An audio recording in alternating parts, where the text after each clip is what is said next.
이 난사판 시대에 진정한 진보 정신이 무엇인가를 탐구하는 이원복 진보 TV입니다. 이원복 TV는 진보 정신의 이론적 배경을 탐구하기 위하여 학문의 왕도를 개설하고 있으며 진보 정신의 한국적 적용을 논하고자 정치 평론을 운영하는 중입니다. 시청자 여러분들의 많은 시청과 구독과 좋아요, 응원 댓글 꼭 부탁드리겠습니다.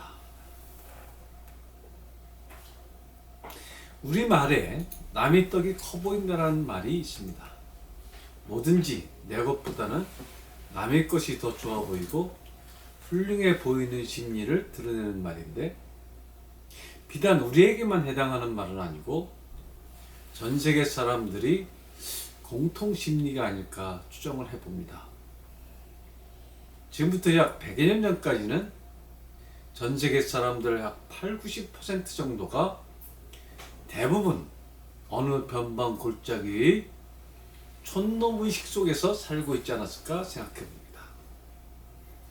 나라에 대한 관심이 컸던 서구 열강의 백성 시민들 정도가 자기네 나라, 자기네 국가가 최고다 하는 의식이 있었고, 대다수 나라 국민들은 전 세계 어디에 어떤 나라들이 있는지조차 모르고 살았다고 봐야 할 것입니다.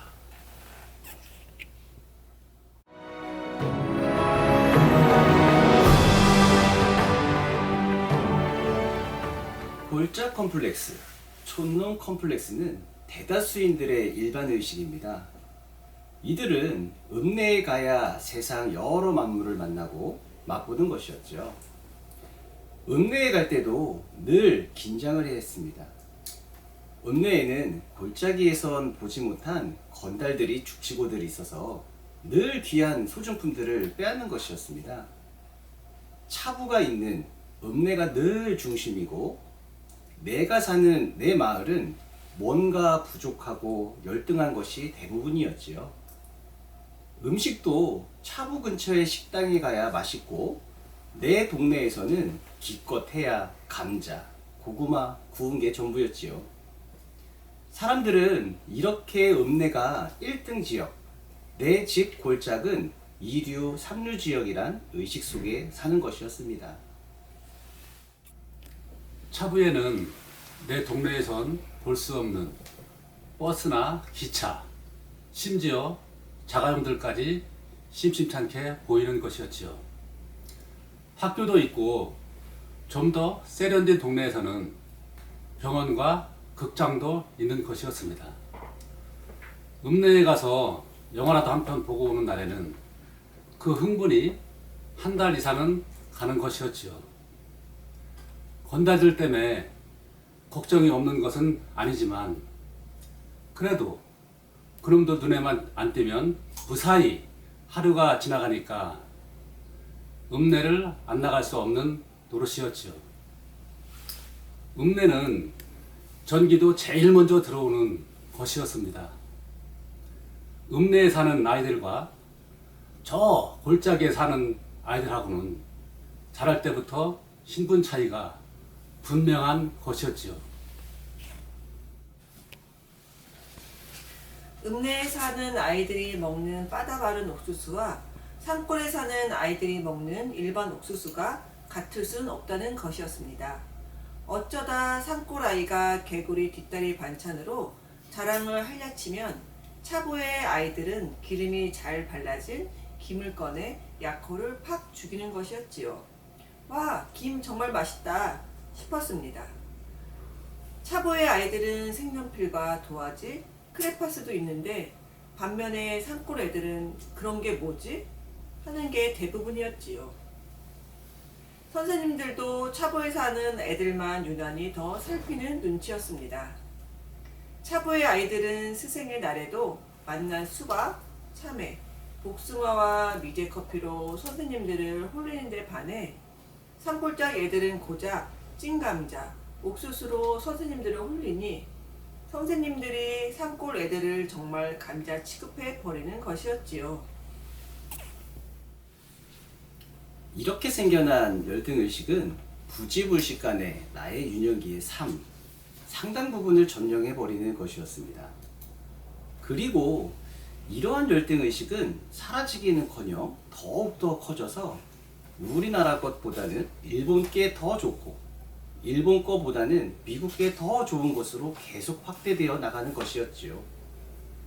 차부에 관한 의식은 이후 도쿄와 뉴욕에 관한, 파리와 런던에 관한, 샌프란시스코에 대한 동경으로 바뀌어 나가는 것이었습니다. 우리나라 서울, 부산, 인천, 대구, 대전 등은 촌스럽고 시카고, 라스베가스, 바르셀로나, 하이델베르크, 비엔나, 취리 등은 참으로 멋있게 보이는 이상한 현상으로까지 나아가는 것이었습니다. 일제한테 식민지로 농락당했던 역사니까 일본만 해도 대단해 보였고 어떻게든 일본한텐 져서는 안 된다는 오기만의 나이 성년기의 의식을 전부 지배해 버리는 것이었지요. 촌놈 콤플렉스를 벗어난다는 것은 하루 이틀 사이에 생기는 일은 아닐 것입니다. 어느 사이에 나의 자의식이 성장하고 전 세계 사람들과 견주어도 보고 내가 사는 것이나 내가 사는 것이 대차가 없구나 하는 것을 온몸으로 느낄 때 그때서 비로소 촌놈을 벗어날 수 있게 되는 것입니다. 내가 칸트와 헤겔을 얘기할 때 내가 정약용을 얘기하는 것과 대차가 없으며 내가 니체의 신은 죽었다를 얘기할 때 내가 최재우의 동경대전을 얘기하는 것과 또 큰 차이가 없다는 자신감이 붙을 때 촌놈에서 벗어났다 할 것입니다. 이러한 의식은 한국인들이 세계인들과 만나 자꾸 부딪혀 보면서 깨지고 느끼고 성장하면서 야금야금 확보하는 매우 소중한 지혜였다고 할 것입니다. 여자 골프계에서 박세리, 박인비에 이어 박성현, 김세영, 최나연, 김효주, 전인지, 고진영 등이 연속 세계를 제패하자 막상 해보니 별것 아니네 하는 의식, 즉 자신감이 붙기 시작하는 것이었습니다. 이런 식으로 과거 촌놈에 머물던 한국인들이 이제 세계 곳곳에서 건설, 건축시장에서, 조선공업에서, 전자산업에서, 반도체 시장에서, 석유화학 플랜트에서, 핸드폰에서, 자동차 산업에서 점차 세계 강자로 두각을 나타내는 것이었습니다. 한국인들은 세계에 어느 이름 없는 골짜기 촌놈들이 아니고 이제는 차부에 살던 사람들, 읍내의 부잣집들이 되어 세계인들의 주목을 받기 시작했다 하는 이야기입니다. 이렇게 자신감을 일단 확보해 놓고 역사를 보면 한 민족의 역사가 마냥 촌놈들 역사만은 아니었구나 하는 것을 뒤늦게 깨닫게 되는 것이었습니다. 우선 지금이나 옛날이나 인구, 즉 쪽수가 그렇게 작은 나라가 아니었다는 것을 뒤늦게 알아채는 것이었습니다. 지금도 세계 19위쯤 차지하는 나라, 남북한 합쳐서입니다. 그 옛날에도 그 정도 유지했던 나라가 아닌가 이제서 알게 되는 것이었지요. 금속 활자를 세계 최초로 사용했다는 것은 세계 기록문화사의 길이 남을 업적일 것입니다. 고려시대 때의 일인데 이 활자, 인쇄, 배포 시스템으로 보아 우리나라 출판, 서적 문화가 얼마나 선진적이었는지는 가늠해 볼 수 있겠습니다. 금속 활자로 쓴 각종 기록들, 불경, 사서삼경, 역사, 의학, 천문, 언어, 법률 등의 기록이 있는 것으로 보아 우리 조상들의 지혜의 수준도 세계적이었다는 것이 뒤늦게 드러나는 것이었습니다. 이것도 골짜기 컴플렉스에서 벗어나 차부 의식이 생기는 결정적이고 중차대한 요소였다 하겠습니다.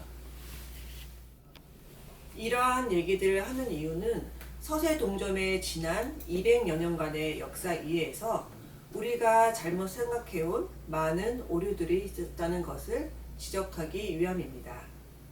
한국사는 일제 식민지 정년 시대를 빼고는 그렇게까지 자기 스스로를 비할 만큼 촌놈의 역사는 아니었다 하는 이야기입니다. 고려와 조선조의 역사를 너무 형편없이 취급하는 사가는 일제 침탈의 후유증이다 하는 이야기입니다. 전쟁에서 지면 모든 게 다 퇴화이냐? 전쟁에서 이긴 나라는 모든 게 다 차부 애들같이 퇴상의 대접을 받아야 하는 것이냐? 이런 문제를 제기하는 것입니다. 한국인들에게 일제 식민지 36년의 역사는 당연히 자존심이 상하고 모든 것을 자기 비하하기 딱 좋은 수치스러운 역사였다는 것을 부정할 수는 없을 것입니다. 결국 이씨 조선이라는 게 뭐냐? 일제한테 몽땅 다 털리지 않았느냐? 지배계층들 당신들 뭐냐? 당신네들 지도력이라는 게 다 허무맹랑한 거 아니었느냐?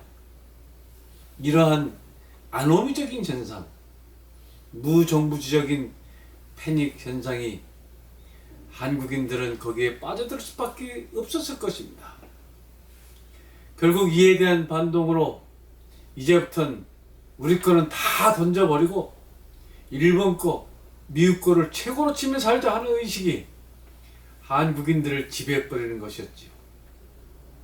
지난 100여 년간의 한국사는 한국 전례적인 것은 다 없애버리고 일제로 미제로 모든 걸 다 치장하고 바꾸는 역사였다고 해도 과언은 아닐 것이었습니다. 이러하던 것이 최근에 와서 다시 한국의 재발견이 이루어지는 것이 아닌가 여겨집니다. 인공지능이 천하의 대세가 되어 있는 지금 그 인공지능과 한판 그래도 제대로 싸워볼 수 있는 마지막 인간으로 한국의 이세돌이 선택되지 않았습니까? 한국인들이 DNA 속에 있는 아주 섬세한 문화적, 미학적 감수성이 있다는 것을 인공지능도 인정하는 것 아니었을까요? 이제부터는 서양 철학을 얘기할 것 없이 동양 철학, 한국 철학만 갖고도 얼마든지 세상을 논할 수 있으며 서양 의학 못지않게 한국 의학도 가능하고 서양 음악 못지않게 한국 음악으로도 세계를 울릴 수 있지 않냐 하는 의식이 싹 트기 시작한 것입니다. 캘리포니아에서 본 달보다 경포대에서 본 달이 더 멋지기도 하고 한국에 있으면서도 세계 전체를 다 헤아려보는 식견도 생겨나는 것이었습니다. 가장 한국적인 것이 가장 세계적인 것이다라고 하는 자각이 서서히 일반 의식으로 자리 잡기 시작하는 것이었습니다. 오늘은 여기까지 하겠습니다. 지혜의 세계 2는 이제서 한국인들에게 세계의 보편가치 인식들이 일반화된 시대가 열렸다는 말씀을 드리면서 이러한 자신감을 회복하는 우리 선조들의 피나는 노력이 있었다는 말씀으로 오늘 시간을 마무리하도록 하겠습니다. 여러분 좋으셨다면 구독과 좋아요, 응원 댓글 3종 세트 꼭 부탁드리겠습니다. 여러분의 응원이 저희 방송이 명품 방송이 되는데 결정적인 도움을 주실 것입니다. 감사합니다. 그럼 다음 시간에 다시 또 만나 뵙도록 하겠습니다.